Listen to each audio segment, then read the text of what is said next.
nouveau ravie d'être à la Joya Live Store pour cet événement annuel désormais. On avait organisé une conférence autour de l'entrepreneuriat féminin, bien évidemment, l'année dernière. Et cette année, on va toujours être avec des entrepreneurs, mais on va parler aussi d'un sujet qui me tient à cœur et qui nous tient tout à cœur, le sujet de l'entrepreneuriat durable.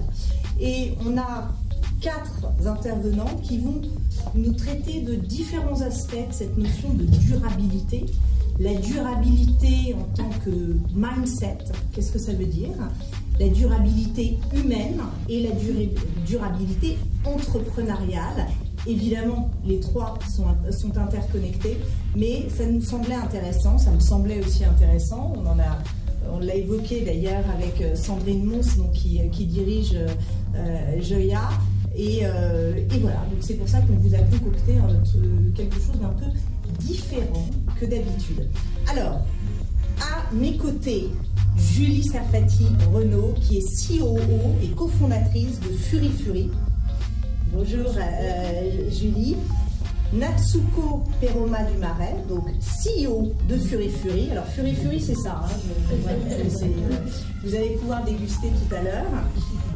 Ingrid Bernuy, donc alors ça j'adore le titre, elle est Change Angel, donc elle va vous expliquer ce que ça veut dire. Suspense. Et elle est notamment référente de la fabrique Spinoza, tu nous diras ce que c'est, mais donc ça travaille autour, enfin c'est un think tank qui travaille autour du bonheur citoyen, ça aussi ça me plaît pas mal, et il y a cette notion, on va filer le fil de la durabilité avec cette notion de bonheur aussi. Et puis Charlotte Rivaton, Charlotte qui est co-dirigeante d'Exhibit Group, une très grosse PME, donc elle nous parlera, et qui est dirigeante d'Exhib, là aussi.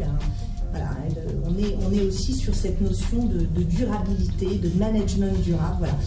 Donc, je remercie avant de commencer Sandrine Mons, Claire Alavena, et qui viendront vous parler en fin de conférence, parce qu'elles aussi, elles ont un projet durable. Hein. Voilà. Sans plus tarder, eh bien, on va commencer avec toi, Ingrid. On parlait de mindset durable. Alors déjà, tu vas te présenter pour qu'on comprenne mieux ce que ça veut dire Change Angel. Et voilà, comment on peut arriver à développer un mindset durable, comment conjuguer bonheur et entrepreneuriat, parce que c'est vrai que c'est pas forcément une évidence, même si au départ on est très enthousiaste. En tout cas, voilà, qu'est-ce que ça veut dire un mindset durable, et avant cela peut-être te présenter. Bien sûr. Merci déjà de venir aussi pour la confiance et de me donner la parole. Bonjour à tout le monde, ravie d'être là. J'ai tendance à parler vite quand je suis un peu stressée, mais je vais essayer de prendre le temps. Alors, Change Angel, vous connaissez les business angels, si vous faites de l'entrepreneuriat, c'est des gens qui investissent financièrement. Eh bien, moi, j'investis humainement dans des projets de transformation, c'est-à-dire que j'accompagne le changement. Et donc, je suis experte des modèles mentaux et organisationnels. Et j'aide les individus à mettre en place des nouveaux schémas de pensée, des nouveaux modes d'organisation pour essayer de mieux collaborer, mieux innover et évidemment aussi servir les enjeux sociétaux qui sont les nôtres aujourd'hui. Ça, c'est pour ma petite présentation. Et après, mindset durable, je peux en parler pendant 1h30. Tu as 10 minutes. J'ai beaucoup de concepts desquels j'aimerais parler avec vous, mais en gros, pour moi, le mindset durable, c'est comment ne pas épuiser les ressources, parce que c'est ça la durabilité, c'est la notion de pérennité, c'est la notion de soutenabilité, et donc quand on entreprend, on a tendance à faire ça corps et âme, parce qu'on est passionné, mais en l'occurrence, il y a une certaine hygiène mentale, il y a un certain mindset, donc état d'esprit, à essayer de développer, adopter, prendre l'habitude d'un nouveau mode de fonctionnement pour pouvoir entreprendre. Parce que bonheur et entrepreneuriat, c'est possible. Et entrepreneuriat durable, c'est possible, heureusement. Alors, est-ce que tu veux que je continue, que je Oui, mais c'est vrai que c'est important ce que tu dis, cette notion de comment entretenir ce mindset particulier. Parce que, je le disais, quand on commence un projet, on est hyper enthousiaste et en fait comment ça dure, parce qu'il va y avoir des hauts, il va y avoir des bas, hein, et je pense que vous êtes toutes là aussi pour nous en parler. On a vécu aussi une période difficile, hein. Alors ça a été une opportunité pour certains entrepreneurs, hein, cette période de crise sanitaire, mais ça a été aussi extrêmement dur aussi à vivre. Donc comment on arrive à maintenir ce mindset? Donc je te laisse continuer. Effectivement, le mindset entrepreneurial durable, ça veut dire réussir à avoir une motivation durable, parce que tu l'as dit, quand on entreprend, et vous le savez pour ceux qui le font déjà depuis un moment, effectivement il y a des hauts, il y a des super ups, mais il y a aussi des gros downs. Et ça, c'est la réalité. Vous la connaissez sûrement, il y a une première équation à connaître, c'est celle du bonheur. Qu'est-ce qui fait qu'on est heureux?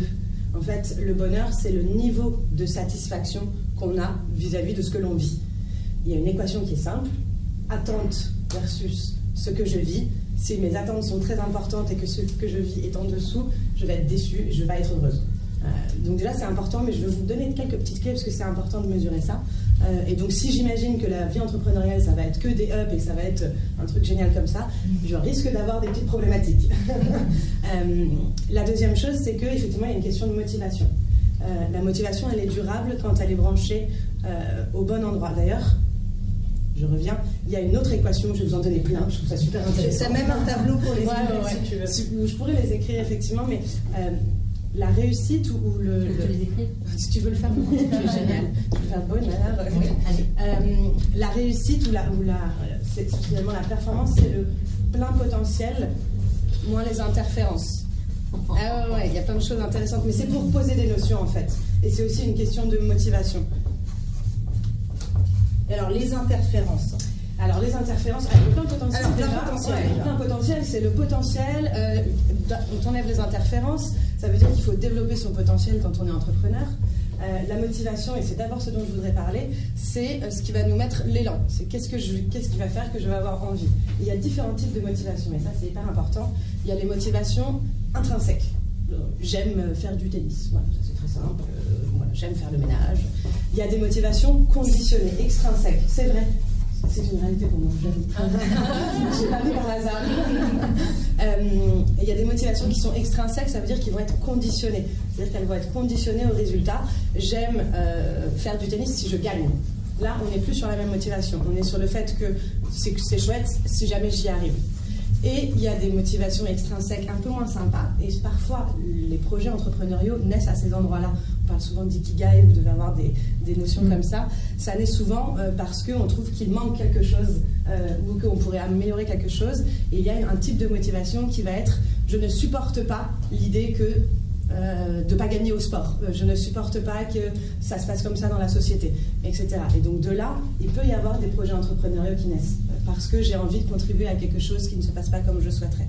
C'est bien, mais peut-être que vous vous en doutez, ça peut être un peu une énergie de lutte et qui du coup, à terme, va être hyper usante en fait. On va rentrer dans une phase d'épuisement. Donc l'idée déjà, une des premières clés, c'est de réussir à faire le branchement de la motivation sur quelque chose, sur une valeur et non pas sur une anti-valeur. Pas parce que j'entreprends pas pour lutter contre l'injustice, mais j'entreprends pour œuvrer pour la justice. Ça a l'air bête, mais ça fait toute la diff en termes d'énergie et en termes de capacité à maintenir dans le temps cette motivation. Elle va être beaucoup moins fluctuante. Ça, c'était un petit peu moi. Après, il y a les interférences, et effectivement, les interférences, ça va être tout le bruit environnant, ça va être les capacités à gérer le stress, l'organisation, ça va être les biais cognitifs. Je ne sais pas si vous en avez entendu parler, mais il y a des interférences de plein de nature, et l'idée, ça va être de dire, oui, je prends attention, je fais attention à ces interférences et je ne fais pas comme si elles n'existaient pas, mais j'essaye de les gérer au mieux pour pouvoir du coup non pas être dans un potentiel qui est diminué par ces interférences, mais au contraire dans un plein potentiel, c'est-à-dire je gère mon temps, je gère mes priorités, je fais en sorte de prendre des décisions qui vont être plus collectives pour éviter de tomber dans des biais cognitifs, et voilà, donc il y a plein de clés à ce niveau-là à aller chercher. Et puis il y a une autre notion qui est importante quand on parle de mindset durable, c'est comment je me branche sur un produit ou un service qui est engagé, ou comment dans ma stratégie, et ça Charlotte t'en parlera beaucoup mieux que moi, mais je vais réussir à intégrer des considérations sociales et environnementales, comment je vais, au travers de mon business, réussir à mener une transition écologique, une transition sociale, la défendre. Et ça veut dire qu'il y a quelque chose qui est intéressant quand je parlais aussi de ressources, c'est la notion de respecter les ressources et que les ressources soient plus importantes que les objectifs qu'on cherche à atteindre. Si on a des exigences qui sont comme ça et des moyens qui sont comme ça, c'est pas stable. Si on a des moyens qui sont comme ça et des exigences qui sont comme ça, là on est sur un truc hyper stabilisé. Donc voilà, il y a plein de concepts, je pourrais en parler pendant des heures, mais voilà, c'était ce que j'ai essayé de... Merci Ingrid. Alors il y a aussi quelque chose, t'as pas utilisé ce terme, mais aujourd'hui on est vraiment dans une quête de sens, et ça c'est aussi donner du sens et concevoir un produit qui, à chaque étape, un produit, enfin un service, peu importe, qui a du sens, ça c'est aussi un peu peut-être une définition du mindset durable, enfin en tout cas. Complètement. L'idée, c'est vraiment de penser à l'endroit de l'espace de la problématique qu'on a envie de servir au travers de son business. Donc, quand on lance quelque chose, on veut apporter de la valeur, on veut apporter un service, un produit. Donc, quand on va penser ça, un business engagé, durable, c'est un business qui va répondre à une problématique sociale ou environnementale. Et à l'endroit de la solution, effectivement, l'idée c'est de développer un mindset qui soit innovant. Et c'est difficile parce que nos schémas de pensée, ils sont habitués, ils répondent à des critères de succès qui sont aussi ceux qui étaient ceux de mode plus conservateur qu'on est en train de désapprendre. Et ça veut dire qu'il faut être capable d'innover sur les réponses qu'on apporte aux problématiques qu'on rencontre. Et c'est ça le plus difficile. Et effectivement, on sait qu'en termes de neurosciences, les chemins neuronaux les plus empruntés, c'est comme des chemins de forêt. C'est-à-dire que quand vous allez dans la forêt et que vous vous baladez, tout ce que vous avez l'habitude de penser, vos pensées classiques, c'est un grand sentier qui est évident.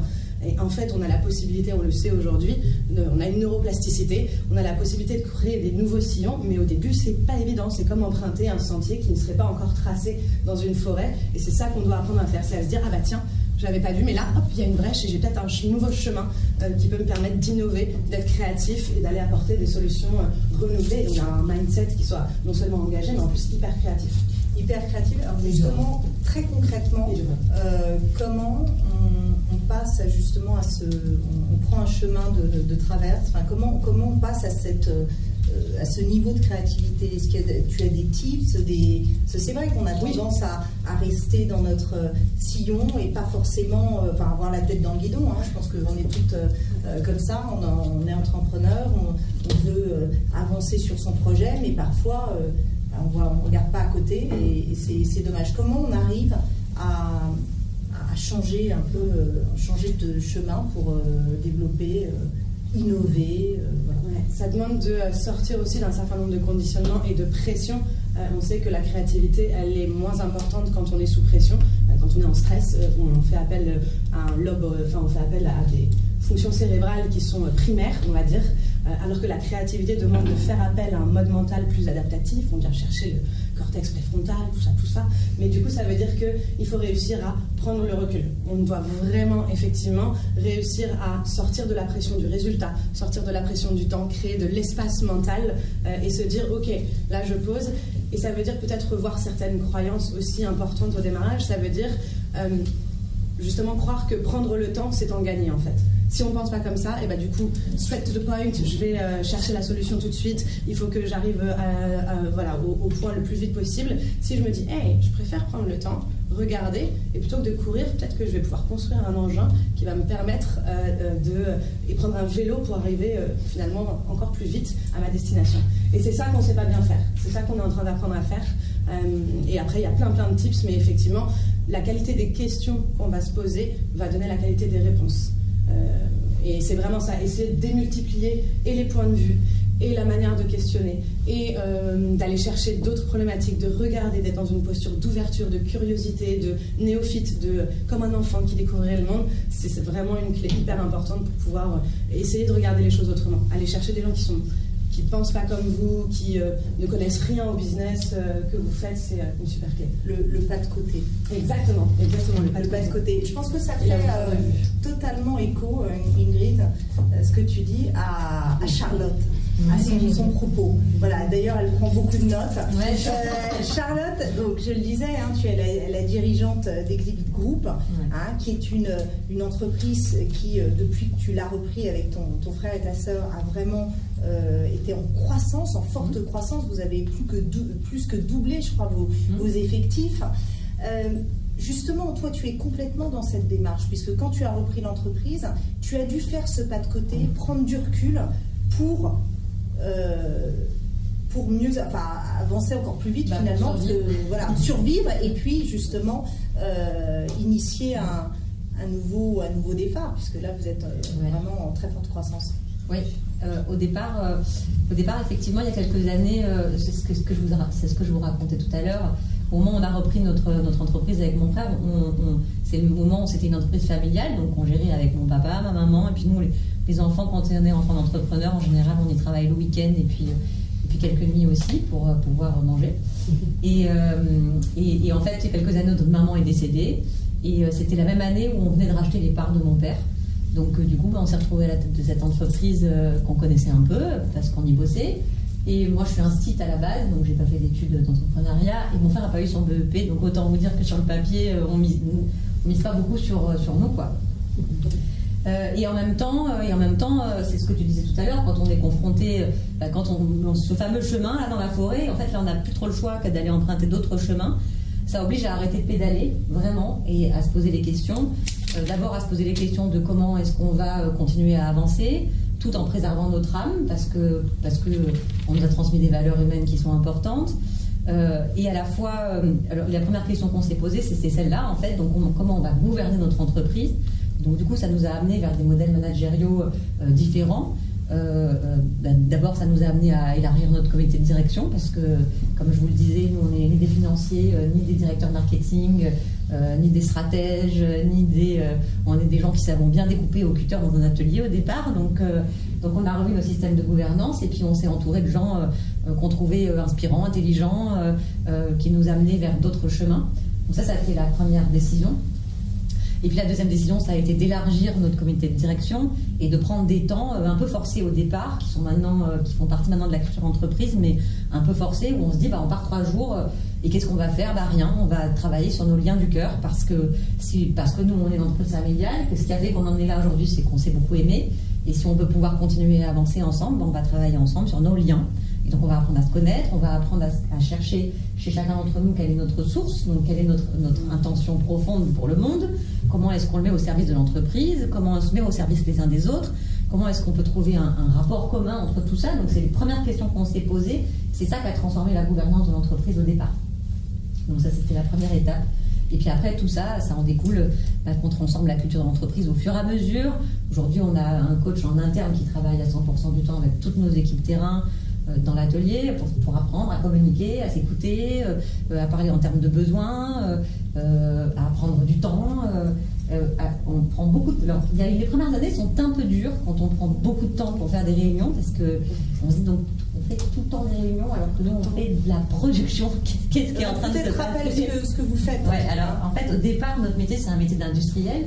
Donc en fait on fabrique des décors imprimés, des décors de stand, donc des décors en menuiserie pour tous les événements en France.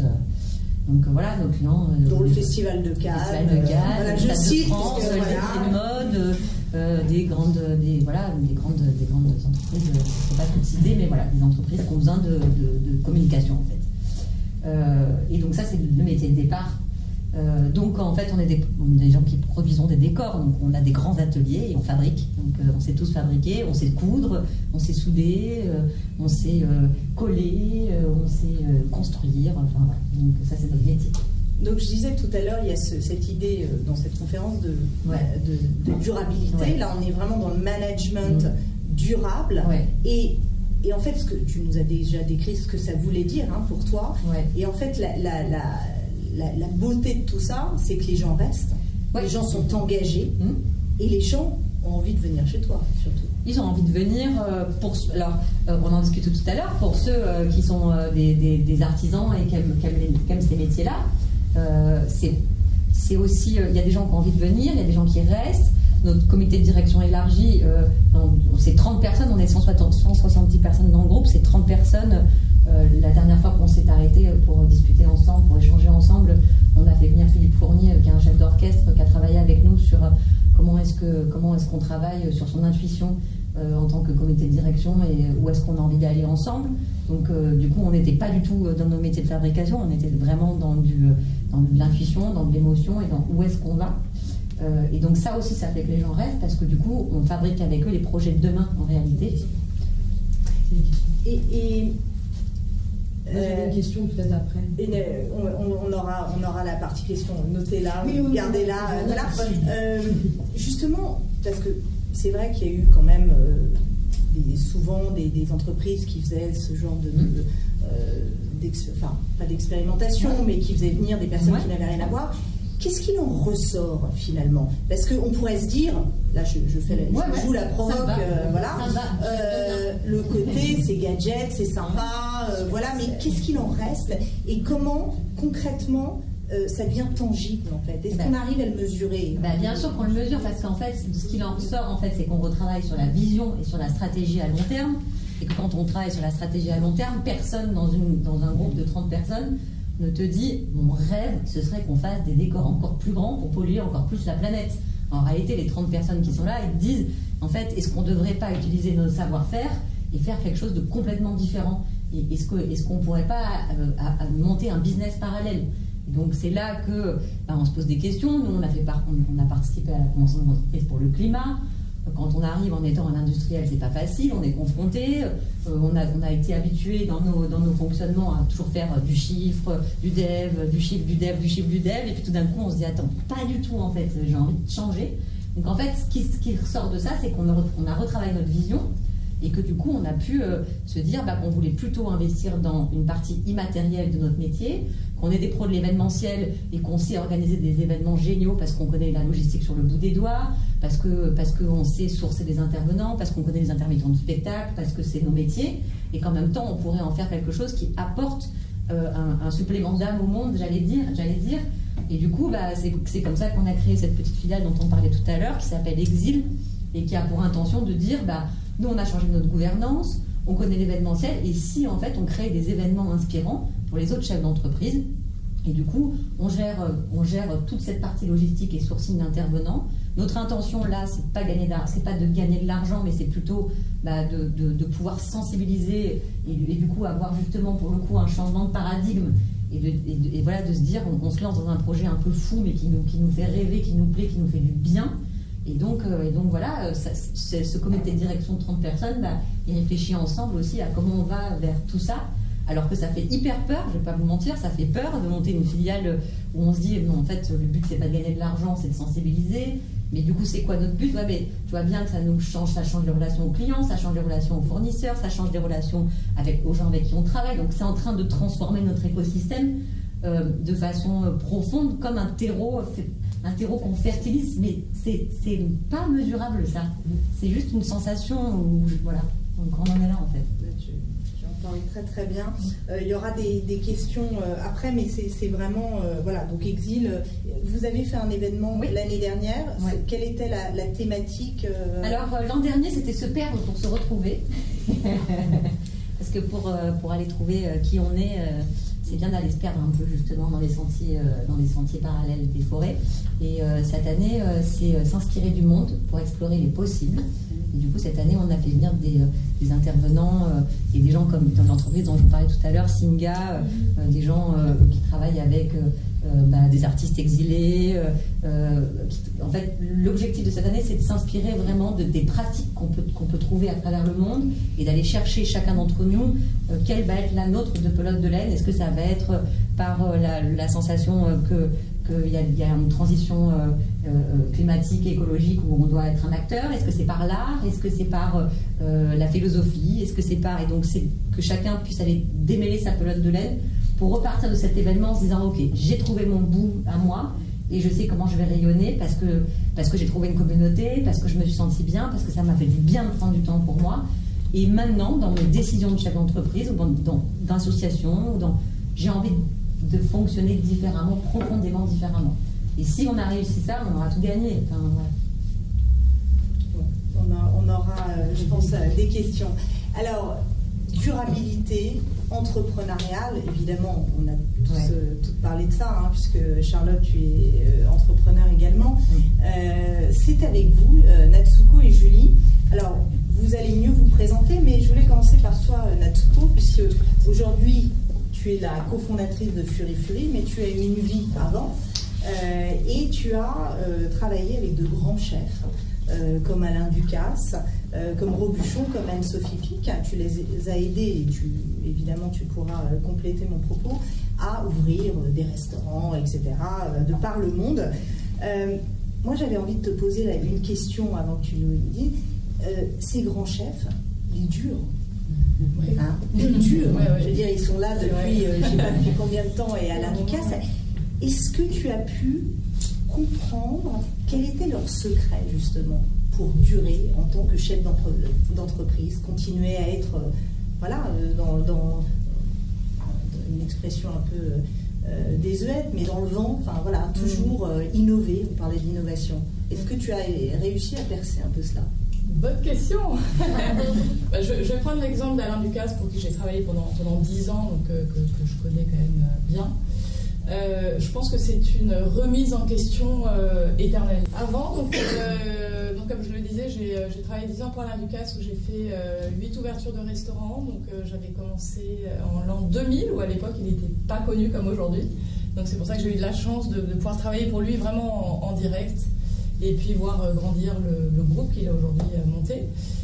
Donc j'ai fait 2 ouvertures à New York, ensuite 2 à Tokyo, ensuite j'ai travaillé au siège à Paris, et j'ai refait une ouverture à Londres. Voilà, donc c'était assez passionnant, parce que c'est quand même un énorme chef entrepreneur, avec toujours des nouvelles idées, vraiment tout le temps dans l'innovation, et l'exigence du bon produit et du goût juste. Voilà. Et puis en parallèle de Ducasse, ou après, ouverture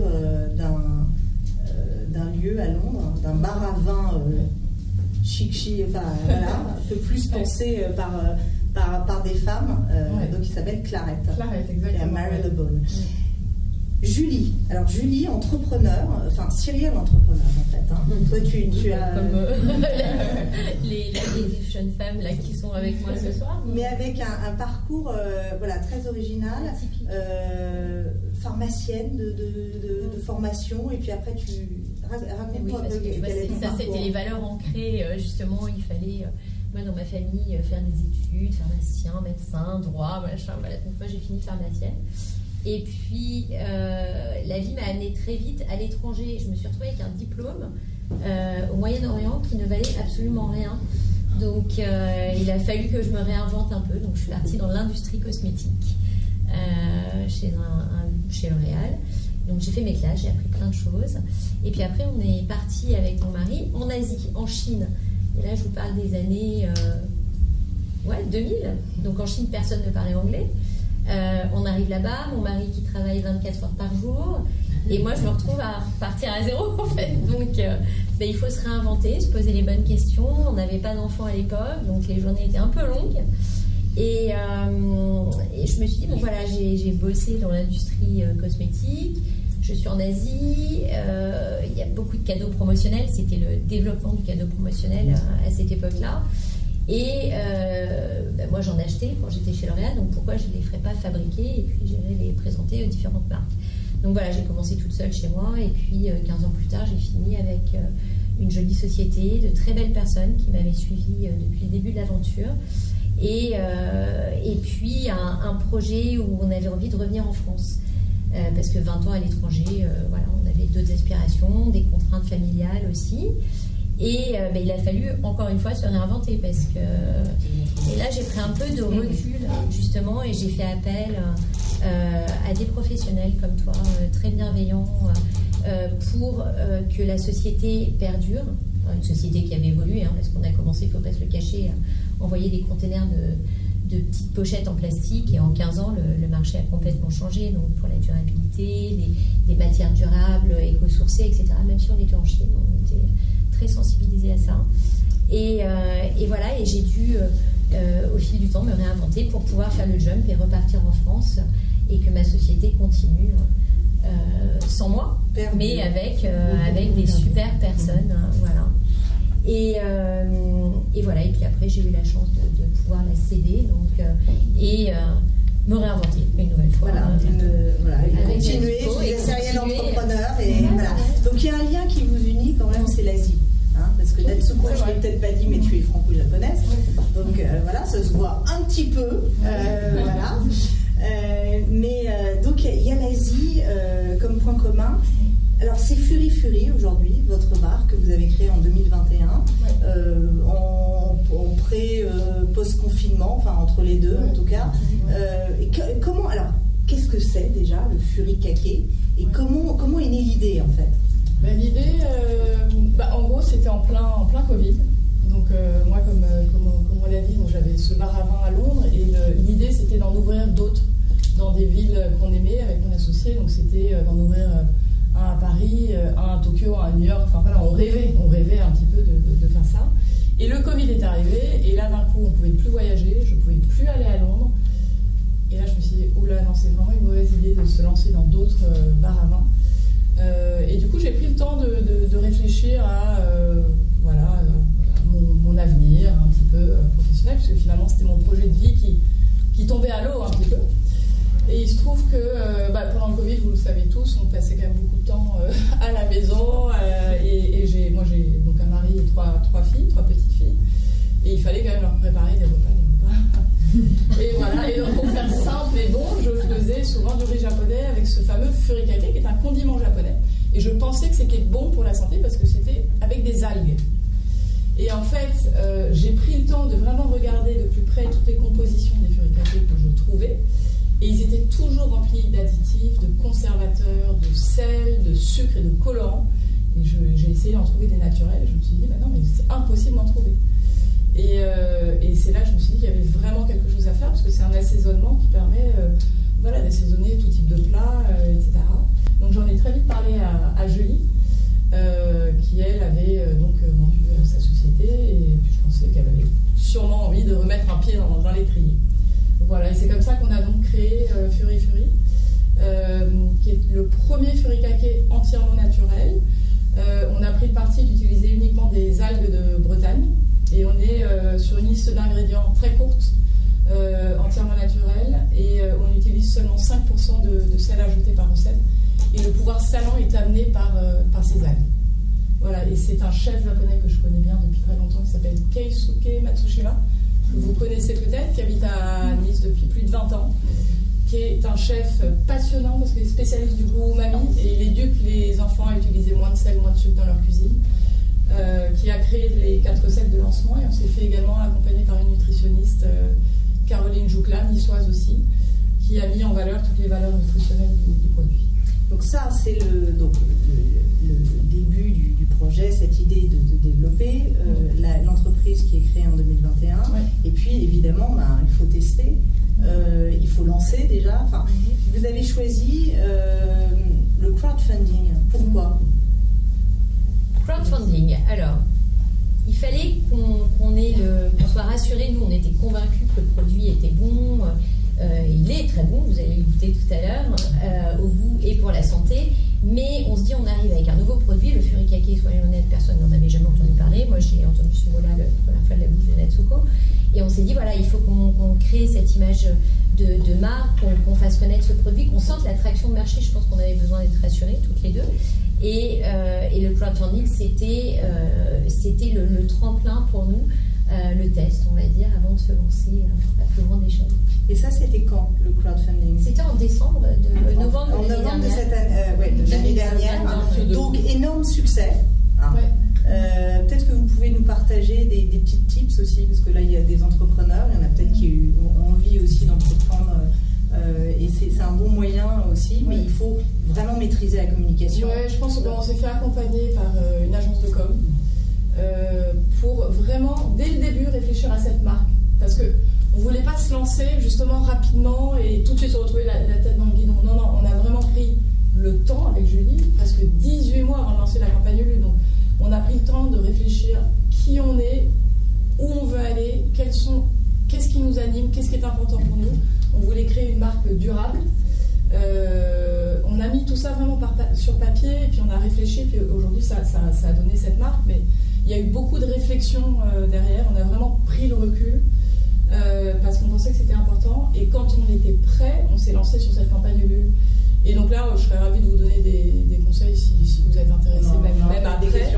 Mais une campagne, ça se prépare, quoi. La campagne Ulule, ça se prépare, la vidéo, ça se prépare, les messages, tout est vraiment important et a son importance. Alors on parle de durabilité, tu as évoqué donc la durabilité avec justement ces algues bretonnes, donc on ne va pas les chercher au Japon par exemple.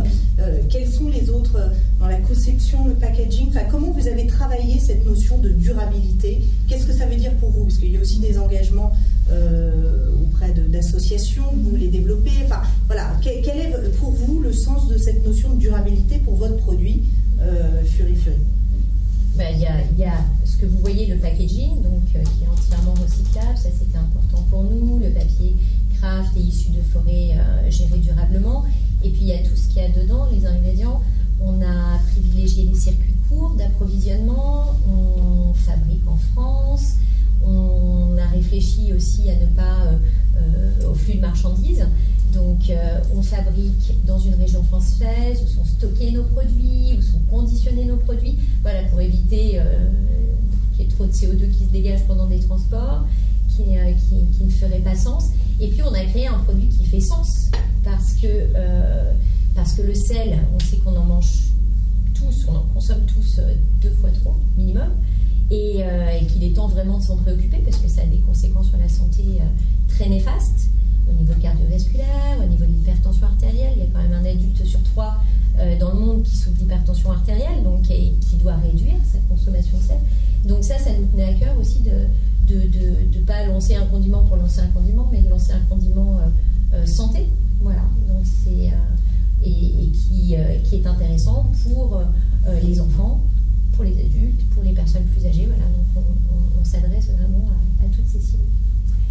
Alors aujourd'hui, où peut-on retrouver? Alors, je crois que vous avez été au Bon Marché, donc à Paris, en pop-up et ça a extrêmement bien marché. Donc vous allez être référencé, je crois. Ça y est, on est référencé. Vous êtes référencé. On est juste à côté du sel, donc ça c'est. Et à côté des bouillons ariake, donc ce sont des bouillons japonais que vous connaissez peut-être. Voilà, donc on est très contents. Donc la première phase, c'est cibler où on veut être. Là, en l'occurrence, vous voulez être plutôt en épicerie pour l'instant? Ouais, parce que ça faisait sens. Parce que soit, en fait, on aurait pu aller beaucoup plus vite si on s'était dit on va se lancer en GMS, donc dans les supermarchés. Mais c'est pas notre envie. Nous, on veut que ce Fury trouve, qu'on crée une vraie communauté autour de nous. Ça, c'était important. Et aussi d'être vendu dans des endroits où le consommateur aura un accompagnement au moment de l'achat. Et on va lui expliquer comment l'utiliser, quels sont les bienfaits, pourquoi utiliser ce condiment plutôt qu'un autre, etc. Donc c'est pour ça qu'on a choisi vraiment ce circuit de distribution. Et puis, il y a aussi, parce que c'est vrai que c'est nouveau, il faut acculturer les gens à ce nouveau produit. Ça passe par des recettes? Oui, des recettes de chef, par exemple. Donc Keisuke, récemment, il a fait un petit carpaccio de Saint-Jacques avec des petites feuilles de shiso et le Fury citron, c'est délicieux. Donc ça passe également il y a des recettes, des grands chefs qui vont vous faire des recettes avec. D'ailleurs, vous livrez déjà certains grands chefs. Oui, tout à fait. Qui ont été vos premiers testeurs? Le premier testeur, ça a été Alain Ducasse. Donc, on était un bon baptême. Voilà, les Fury qui à l'époque étaient dans les petites pipettes. Et on lui a fait déguster ça sur du riz japonais dans les cuisines, dans sa table privée de l'hôtel Meurice. Et là, il nous a dit allez-y, c'est top. Parce que justement, lui, il est vraiment sensible au mieux manger. Moins de sel, moins de gras, moins de sucre. Voilà, c'est ce qu'il répète tout le temps. Et c'est vrai que des alternatives au sel, il y en a très peu. Alors, les prochaines étapes pour vous, puisque vous êtes une start-up encore, quelles sont les prochaines étapes? Vous voyez, alors je ne vais pas faire dans 5 ans, mais bon, dans 1 an, Demain. dans 2 ans. À court terme, on a envie d'être dans toutes les jolies épiceries de France et proche Europe. Donc là, c'est ce qui est en train de se dessiner. C'est vrai que le passage à la grande épicerie nous a ouvert beaucoup de portes parce qu'on voit beaucoup de monde là-bas et c'est une très belle vitrine, en plus d'être un très joli magasin. Donc là, on est focus sur la distribution, mais en parallèle, on va élargir la gamme avec des nouvelles saveurs. On travaille sur la communication parce que ça, c'est, si on veut créer une marque forte, ça passe aussi par la communication. Donc voilà, on a tout plein de chantiers pour faire connaître Fury Fury. Donc Insta, un compte Insta évidemment, enfin créer une communauté. Qui interagit aussi, qui commence à faire des recettes, parce que les recettes des chefs c'est bien, c'est sympa quand on. Voilà, c'est toujours des recettes très très simples. Hein. Le but c'est de faciliter la vie avec une cuisine très simple au quotidien. Donc les chefs font des petites choses sympas et puis la communauté entretient justement ces recettes qu'ils font et qui s'échangent. Donc ça commence à devenir assez interactif.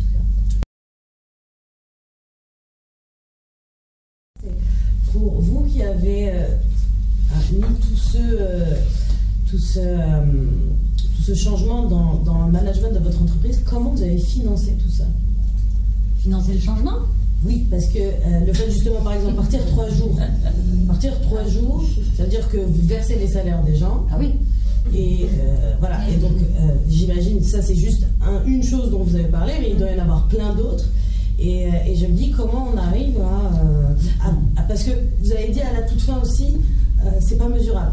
Il y a des choses, on fait, on ne sait pas si c'est mesurable. Enfin, on ne peut pas avoir des chiffres. Et moi, je trouve ça très difficile aujourd'hui. Moi, je fais aussi un petit peu de conduite du changement avec plein d'entrepreneurs. Et il y a des choses, je leur dis, il faut le faire, vraiment, ça va être bien. Et croyez-moi sur parole, ils ne peuvent pas me croire sur parole. Ils ont besoin d'un retour. Et ça, comment on fait? C'est une super bonne question parce que on peut le faire aussi parce qu'on est une entreprise qui est rentable, hein, on ne va pas se mentir. Donc, comment on le finance? Au lieu de se verser des dividendes, on investit l'argent pour faire des séminaires interactifs et intelligents. Mais bon, du coup, on ne roule pas en Porsche. Enfin voilà, après, c'est des choix d'entrepreneurs en fait.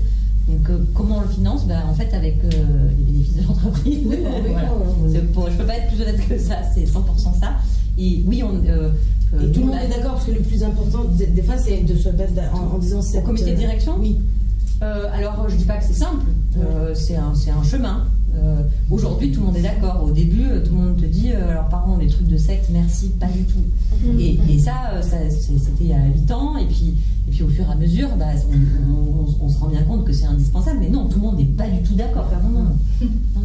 Et puis, même encore aujourd'hui, on ne l'a pas dit, mais dans la posture de dirigeant, il y a aussi toute une phase où il faut aussi se faire accompagner en tant que dirigeant, abandonner son ego, abandonner son âme de je vais sauver le monde parce que je suis meilleur que le reste du monde, parce que sauver le monde c'est aussi une part d'ego super importante en vrai. Et donc du coup, il y a aussi de se dire, il y a des gens qui n'ont pas du tout envie de travailler comme tu leur demandes, ils voudraient juste que tu les laisses tranquilles, c'est pas grave. Justement, comment on fait pour engager des personnes qui, tu le disais, on avait peur que ce soit, qui avaient peur de rentrer dans une secte ou je ne sais. Comment on fait pour engager? Comment on arrive à retourner les choses? Ah, t'as une équation. C'est toi qui as l'équation. Il existe une équation du changement, l'équation de Knoster. Et la conduite d'un changement réussi dans une organisation, elle va demander un certain nombre d'éléments. La vision qui doit être conjuguée à la... Ouh là là, faut que je la retrouve. Incarner ses valeurs, sûrement. Non, c'est la vision, la compétence, la motivation. Donc il faut avoir la capacité d'engager les gens, et ça souvent c'est quelque chose qu'on oublie. Il faut la planification, et je dois en oublier, donc je vais aller rechercher pour compléter la source. Mais en tout cas, il y a un certain nombre d'ingrédients qui sont hyper importants, et c'est effectivement ce qu'on souvent on en oublie. Mais le partage de la vision, c'est comme le point de départ. Ouais.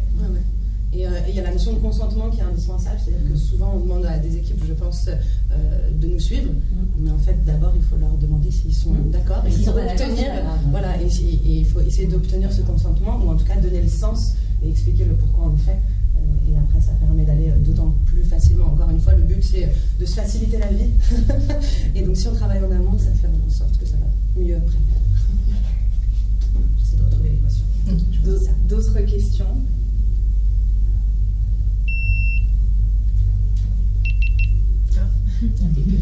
suis à deux doigts d'intervenir. Oui, moi j'en ai une sur la partie produit. Comment vous envisagez de concilier cet enjeu de durabilité, qui est une conviction qui a l'air vraiment forte dans votre projet, avec des projets de développement, alors que ce soit en Europe ou à l'international? Parce que donc là, j'ai bien noté votre souci de circuit court. Mais quand on est entrepreneur et qu'on veut développer sa marque, ça peut passer aussi par une extension géographique. Et donc, ça a un impact là dans votre empreinte carbone, etc. Et alors, est-ce que ça vous contraint, vous allez avoir un parti pris fort de dire on va se limiter géographiquement, ou est-ce qu'on veut exporter en étant responsable? C'est quoi l'équation du coup là Alors déjà, on y va par étapes, mais effectivement, l'export fait partie de nos ambitions. Et pas plus tard que cet après-midi, on était en discussion avec des distributeurs intéressés, donc on évalue la façon dont ils vont transporter les marchandises, la façon dont ils vont distribuer, avec quel type d'entité ils travaillent dans les pays concernés, les pays qu'on cible. Voilà, donc on n'est pas à se dire, tiens, on va partir avec le distributeur là, qui nous promet monts et merveilles et qui peut nous faire un chiffre d'affaires dingue. On regarde tout ce qu'il y a derrière. Voilà. Donc c'est des projets qui sont à l'étude. On ne donnera pas un go sur un coup de tête. Pour revenir sur la question, si vous voulez bien, vous avez parlé d'algues bretonnes, mais peut-être que cette algue peut exister ailleurs, sur d'autres mers ou océans, et peut-être vous appuyer sur cette production locale pour être encore plus durable et produire localement. On y a pensé pour l'Asie, justement. Ouais. C'est vrai que si on devait, ce qui serait un peu un rêve, c'est de vendre ce furifré au Japon un jour, mais là, dans ces cas-là, on pourrait le produire au niveau local, du coup, avec des algues du Japon. Et là, pour le coup, ils ont vraiment une longueur d'avance sur nous, sur la production des algues. Ouais. Donc on s'adaptera. C'est vrai que là, on vient de se lancer, mais on étudie vraiment toutes ces notions de durabilité. D'autres questions? D'autres questionnements peut-être? Nous faire part de vos... Moi j'en ai une question, mais plus d'ordre managérial et tout ce que vous avez mis en place dans votre entreprise. Comment, parce que vous avez parlé du comité de direction, des 30 personnes que vous embarquez via les séminaires, etc. Comment vous faites pour les autres collaborateurs, un collaborateur qui arrive, comment est-ce qu'il va, quel est le chemin qu'il doit suivre pour rentrer un peu dans l'état d'esprit Super intéressant. Comment on fait par exemple, alors quel type de collaborateur? N'importe quel collaborateur qui rentre chez nous, quelqu'un qui rentre à la couture par exemple.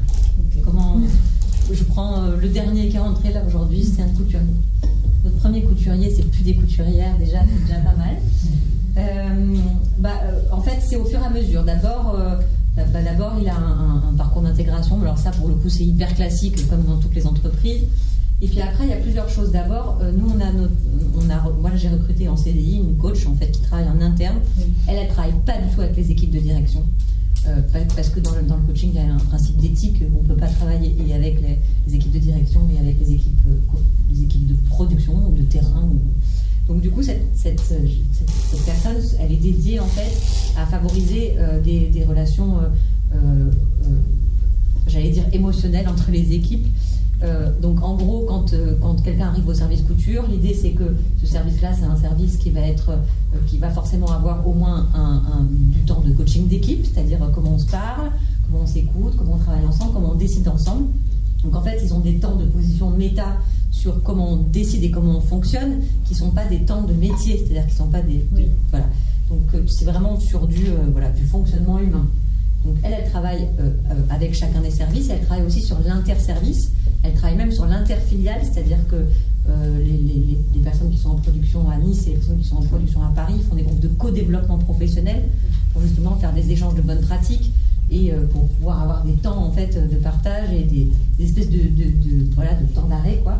Donc en gros, comment est-ce qu'on les intègre à tout ce système-là comme ça et en même temps on ne force pas les gens. Alors par exemple le groupe de codev, le groupe de co-développement au départ on l'a imposé et puis en fait je me suis rendu compte que j'étais chiante et du coup j'ai dit il y a des groupes de co-développement qui sont ouverts et des groupes de co-développement c'est forcément entre pairs parce qu'il ne peut pas y avoir hiérarchie dans un groupe de co-développement parce que c'est hyper confidentiel. Et donc du coup l'idée c'est de se dire on a ouvert ce groupe et on vous a inscrit. Si vous n'allez pas venir, vous venez pas, mais c'est sur votre temps de travail. Donc vous êtes super les bienvenus parce que vous pouvez avoir des temps d'échange entre pairs. Donc voilà comment on s'y prend pour l'instant. Oui, vous avez en fait une partie de recruter une personne spécifiquement pour accompagner. Et vous avez eu comment cette idée?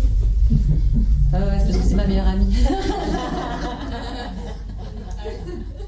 Non, j'ai eu cette idée parce qu'au début c'était moi qui le faisais. Parce que du coup, moi, je suis chef d'entreprise, mais je me suis formée au coaching systémique, à la PNL, praticien PNL, praticien PNL, et puis c'est moi qui faisais ça. Et puis au bout d'un moment, je me suis dit, mais en fait, les gens, ils te confient des trucs, et du coup, moi, je suis paumée parce que je suis au comité de direction, mais j'ai des infos que je ne dois pas transmettre. Et j'ai beau savoir multiplier les casquettes et vraiment prendre soin, parce que je travaille avec mes frères et sœurs, donc on boit l'apéro le soir, mais alors qu'on s'est disputé toute la journée, donc on s'est vraiment changé nos casquettes. Mais là, je me dis que c'était malsain. Je me dis, pour autant, je sais, j'ai l'intuition qu'il y a besoin de ça dans les équipes, mais c'est plus moi qui dois le dispenser parce que c'est hyper, c'est infructueux en fait. Donc je me suis dit, il faut que je me mette en quête de quelqu'un. Et en fait, moi, je suis une ancienne instite. Je travaille dans le handicap mental au collège de Bon Voyage. Et ma meilleure amie a été prof de sport. On faisait des projets de théâtre ensemble. Et elle a arrêté l'éducation nationale. Je lui ai dit, tu sais quoi, forme-toi au coaching et viens faire du coaching en interne dans ma boîte. Donc elle a fait ça. Elle s'est lancée comme ça. Voilà. Très honnêtement, c'est vraiment par opportunité. Et c'est vrai que ce qui ressort, c'est en fait une entreprise, c'est avant tout de l'humain. C'est que s'il n'y a pas ce lien, je sais plus, je crois que tu en parlais tout à l'heure, ce lien qui est créé, ce sens qui est donné, il n'y a rien en fait. Et en même temps, c'est le facteur le plus complexe. Bien sûr, c'est complexe, mais c'est pour ça qu'on demande, comment tu fais, comment tu arrives à créer ce lien, et c'est tout un dispositif en fait que vous avez mis en place. Et en même temps, juste si je peux compléter, il y a aussi ce travail sur l'ego, il est super important parce qu'en réalité, dans une entreprise, quand on est 170, je peux pas vous dire aujourd'hui j'ai 170 personnes heureuses dans ma boîte. Enfin, ce serait un énorme mensonge en fait. Et puis d'abord parce qu'il y a des gens qui ne trouvent pas de réponse à leur fonctionnement chez moi, à qui ça ne convient pas du tout. Et puis aussi parce que je suis pas, j'ai cru pendant des années que j'étais responsable de plein de choses, et puis je ne suis pas responsable du bonheur de chaque personne. Et du coup, il y a aussi comment est-ce qu'on arrive dans la vie, comment est-ce qu'on arrive dans son entreprise, comment on a envie d'y rester. Et en fait, au fur et à mesure, je me suis dit, je peux ouvrir des canaux et des champs, et en même temps, je ne peux pas forcer les gens à aller emprunter le chemin que je leur offre. Ils peuvent aussi décider de toute leur vie que ça leur va pas, et c'est pas, voilà, et c'est ok. Oui, donc ceux qui restent, c'est ceux qui s'inscrivent complètement je pense, dans l'histoire de l'entreprise. C'est une question sociétale. Est-ce que l'entreprise est responsable du bonheur de ses salariés? Je pense qu'elle est responsable d'une partie du bonheur, et moi j'ai aussi des gens qui m'ont dit franchement, depuis que c'est plus ton père et ta mère, et depuis que c'est vous pouvez pas nous dire ce qu'on a à faire? Je dis, mais on est en train de vous dire que vous pouvez écrire les règles ensemble. J'ai pas envie, tu me dis ce que j'ai à faire. Ok, je suis désolée. Est-ce que c'est générationnel ça? Non, pas du tout. Ah oui, non, pas du tout. Et en même temps, pourquoi je vais juger et en même temps, c'est hyper légitime. Ils me disent, mais attends, ça va quoi? Je suis payée pour un salaire, dis-moi, donne-moi mes tâches quoi. Ça les rassure. Et c'est hyper. Et en même temps, c'est tellement compréhensible. Voilà. Donc voilà, il faut aussi trouver le bon niveau de curseur, quoi. Et des fois, je suis allée trop loin, j'ai pas été bonne, j'ai été jugeante, j'ai vraiment foiré plein de trucs, j'allais dire. Mais voilà. Ça revient peut-être aussi à la Charlotte, ça revient peut-être aussi à la base, comment on éduque ses enfants, en fait. Comment l'école éduque, et comment est-ce qu'on donne de la liberté, capacité à développer la curiosité, ou alors on les met dans un... C'est pour ça qu'avec l'expérience cet été, on fait venir les dirigeants avec leurs enfants. Et du coup, les enfants ont le même parcours de formation que les adultes, mais adapté aux enfants. Donc ils ont une fresque des déchets, ils vont goûter du miel, ils vont de la permaculture pour enfants, et puis le soir ils se retrouvent en fait, et du coup les enfants participent au même titre que les adultes en réalité. Passionnant. Les offices, la bonne.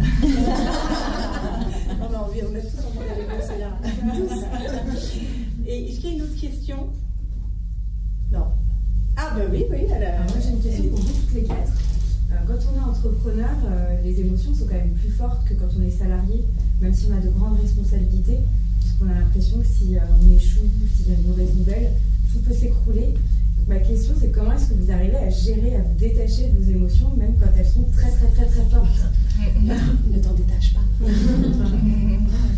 Ingrid, alors, peut-être. Ouais, c'est compliqué. En fait, tes émotions, il faut considérer que les émotions sont des messagers. Sûrement plusieurs d'entre vous commencent à avoir entendu plusieurs fois ce discours-là, mais c'est un messager. Une autre équation, vous en voulez une?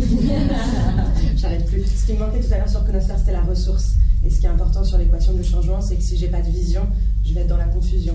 Si j'ai pas les compétences, je vais être dans la peur. Et donc, effectivement, tes émotions vont t'indiquer qu'est-ce qu'il te manque.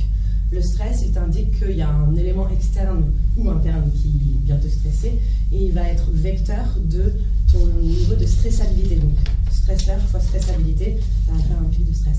La stressabilité, c'est toutes tes croyances, c'est tout ce que tu penses, toutes tes valeurs, toutes tes antivaleurs qui vont te permettre de réagir face à ce qui se présente à toi.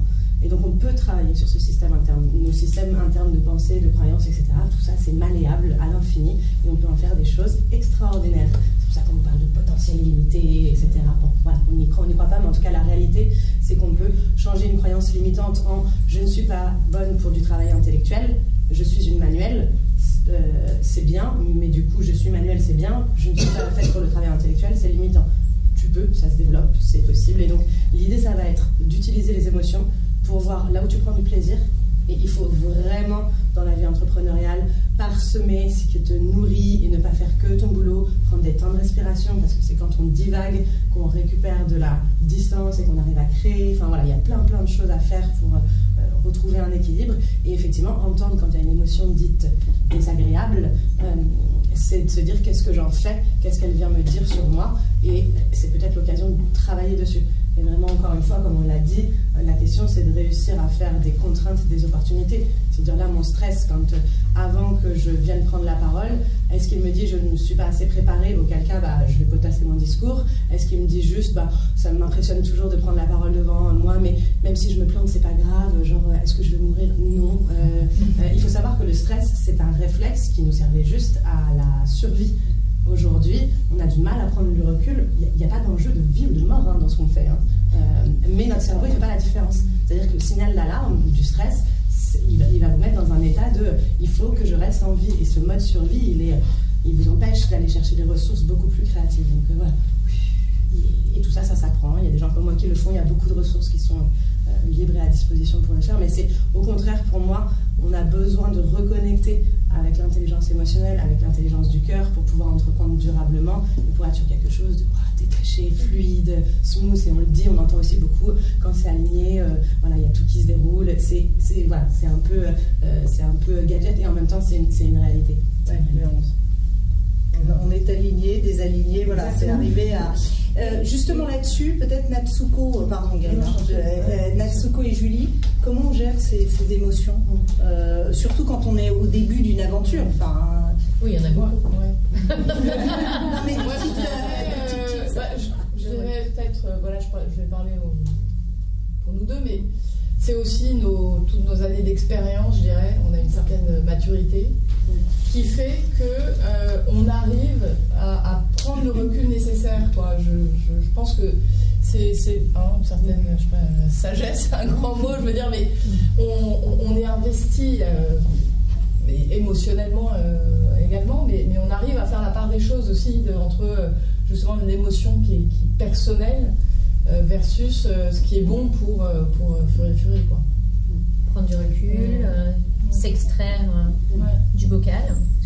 On n'a pas 150 mètres carrés de l'eau non plus pour l'instant, donc c'est vrai que ça fait du bien de sortir, d'être transparent, d'échanger beaucoup et dans un lieu un peu plus neutre, important. Puis on arrive à se détacher de ses émotions, mieux les gérer. Dernière question. Moi, c'était du coup, par rapport à tous les éléments que vous avez mis en place, est-ce que vous ressentez au niveau de la marque employeur que c'est plus facile de recruter, et s'il y a du bouche-à-oreille qui se fait, et s'il existe des labels ou des certifications qui permettent de valoriser cette... Je ne sais pas s'il y a des labels. Toi, tu sais, toi. Il y en a Great Place to Work. Il y a les entreprises Alors oui, mais ça vous valorise aussi ça, mais il y a un certain nombre de choses qui... Non, en vrai, là pour l'instant, dans l'événementiel, il n'y a pas... c'est un peu comme c'est un peu comme la restauration. Il n'y a pas énorme de gens qui ont envie de travailler dans l'événementiel en ce moment. Donc là, j'ai recruté des Ukrainiens pas mal. Donc on a une prof de français qui vient une fois par semaine et on a des Ukrainiens dans nos ateliers. Donc franchement, pour être très honnête, les gens qui étaient là sont pas partis, voilà. Donc, mais maintenant, pour le développement, j'ai pas une super attractivité parce que essentiellement, aujourd'hui, les gens que je pourrais recruter sur le marché que je connais depuis longtemps, ils me disent, en fait, je change de projet, ils partent en Bretagne, ils vont faire prof de yoga, ils vont lever des chefs, ils vont pas du tout d'événementiel. Je les ai tous perdus. Voilà. Donc, même s'ils m'adorent et tout ça, ils sont sur d'autres projets. Donc, pour être très honnête, pendant des années, ça l'a été, et depuis le Covid, ça l'est plus. Voilà. Mais c'est décorrélé de fait. Oui, c'est décorrélé. C'est juste que c'est un métier spécial. C'est vraiment comme la restauration. Donc, on travaille le samedi, dimanche et la nuit. Donc, c'est pas hyper attirant non plus. Une petite dernière, parce que donc, vous écoutez effectivement de très inspirantes. Vous avez de beaux parcours, etc. Et c'est vrai qu'on se demande, on va toujours chercher plus loin et on se challenge toujours, je pense. Vous allez me dire ou pas, mais à quel moment est-ce que c'est qu'on est dans son plein potentiel? Et sinon, qu'est-ce qui vous manque pour atteindre ça? Et est-ce que c'est atteignable? Est-ce que cette position, ce sentiment, finalement, il a raison d'exister ou pas? Voilà. Qui s'y colle? Non, mais très bonne question. Bon, je pense que c'est une envie constante aussi de se dépasser un peu, au niveau de façon positive, mais de toujours vouloir chercher quelque chose de mieux faire, d'avancer, une remise en question, là, comme je le mentionnais pour les chefs. Je pense que tout ça, ça va ensemble.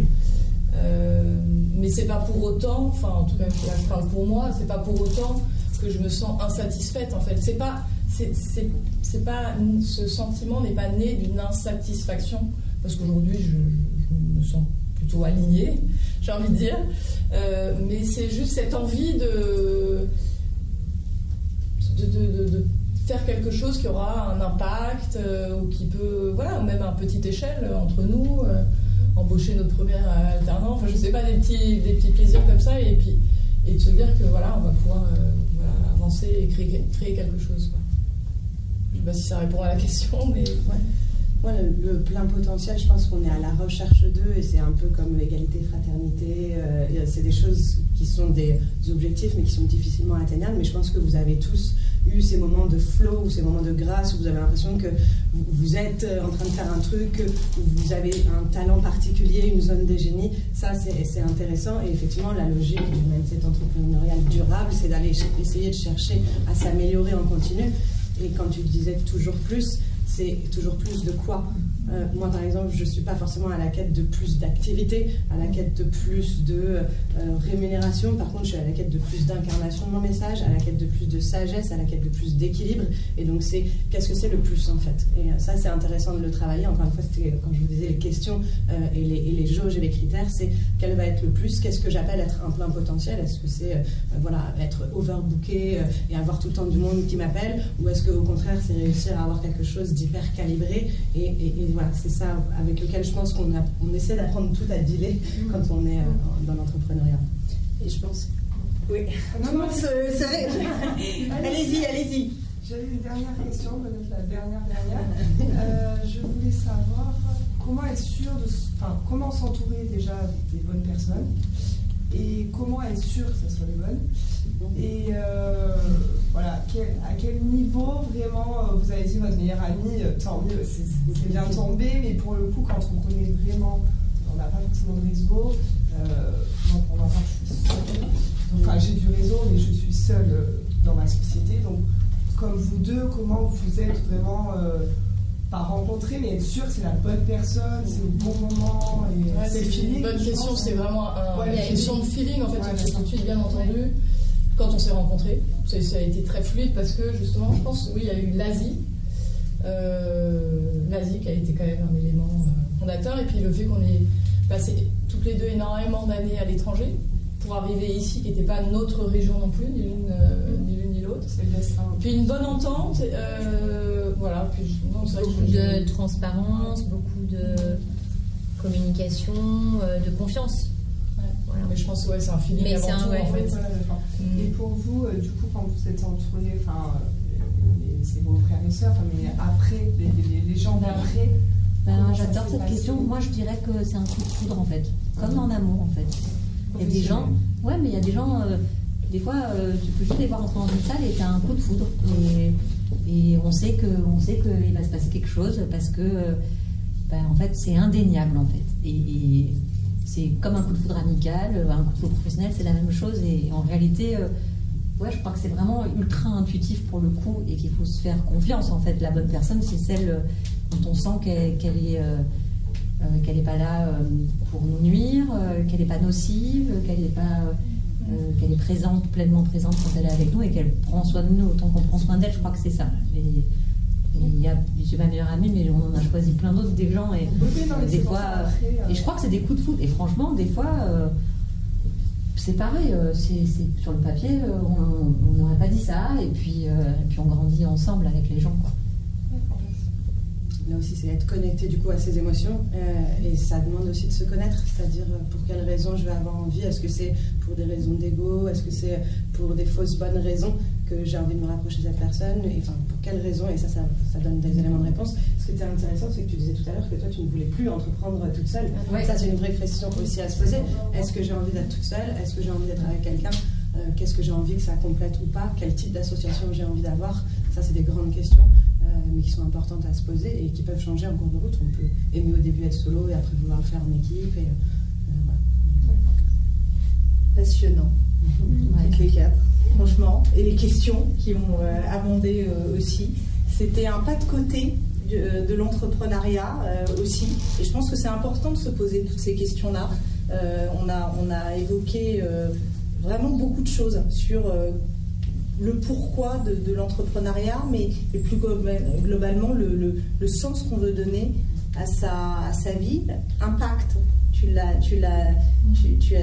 utilisé ce terme, mais je pense que vous avez toutes envie à votre échelle.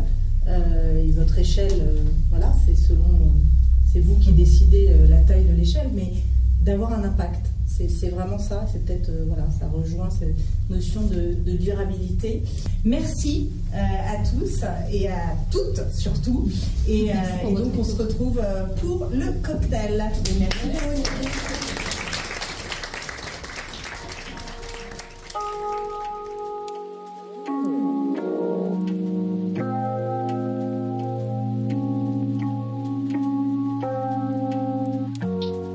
Du point de vue de mon sujet qui est le mindset aussi, un peu plus, la notion de durabilité pour moi, elle tient vraiment au fait de pouvoir optimiser les ressources et donc de ne pas aller les gâcher.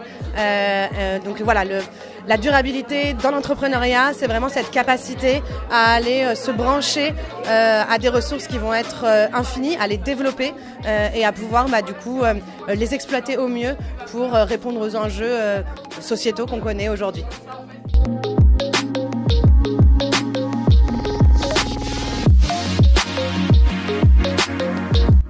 La durabilité d'un projet qui fait sens, qui protège notre planète et qui protège l'humain aussi dans une entreprise comme la nôtre. Pour moi, la durabilité, c'est quelque chose qui s'inscrit dans la durée, qui répond à des problématiques aujourd'hui auxquelles on devrait tous réfléchir pour nous et pour la planète.